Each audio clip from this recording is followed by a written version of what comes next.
Ito po ay nangyayari dyan. Ito po mga kababayan ay nangyayari dyan sa Silay City, sa Negros Occidental. Ito po ay isang shooting incident. 2 po ang patay at 5 po ang sugatan. Ayan, makikita nyo.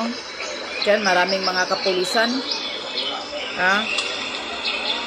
Yan po. Shooting incident sa Silay City, Negros Occidental.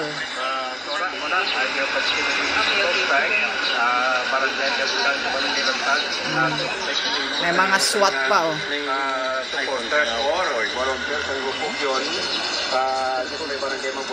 Di pa alam kung ano ang nangyayari, bakit may barilan na nangyayari dyan sa Silay.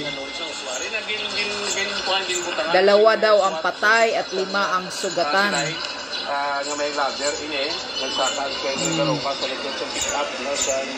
Sa loob ng bahay?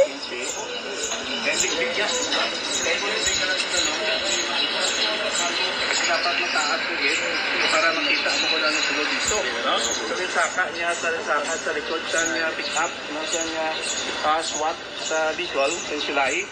Nga may ladder, ito bangat nung palapit, ining pick up, pag ipalapit yun sa may gate, gate dito para maglapit ng ladder, masaka si Colonel Daroca, ma-check siya, para daw kita yung live na to, saka si Colonel Daroca nag-click, sa may gate, ining palay. Grabe, Ito po ngayon, araw ng butuhan.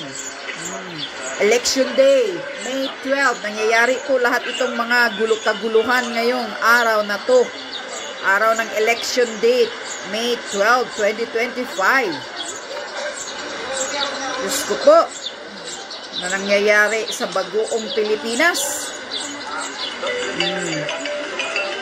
Kanina din may riot, nagkagulo sa Marawi, sa election area.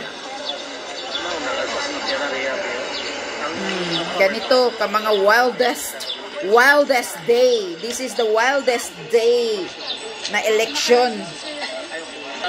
May patay, may gulo, may riot. Yan. Ito po dito, ito sa Silay, Negros po ito. 2 ang patay at 5 ang sugatan. Yan lang po.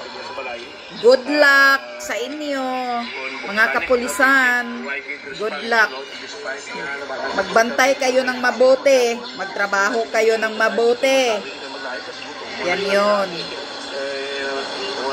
Tuloy nyo ang pagboto, mga taong bayan. Huwag bumuto sa mga siraulong kandidato.